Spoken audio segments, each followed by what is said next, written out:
చైత్రాన్ని అని మా అన్నయ్యని ఇంతవరకు చూపించాలని కదా మేము చూపిస్తాను చూడండి. చూసారా గాయస్ అలా ఉంది మా అన్నయ్య ముఖం. చాలా సో ఇది మా గ్రౌండ్ అని చూపిస్తా గ్రౌండ్ గాయస్.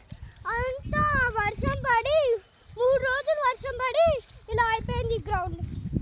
వావ్ అని దీంతో అక్కడ చేసుకోవచ్చు.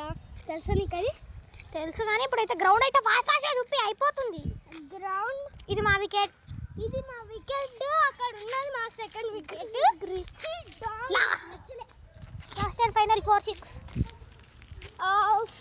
4 ఆ చెక్క 4 చెక్కనే 6 సో నేను వచ్చి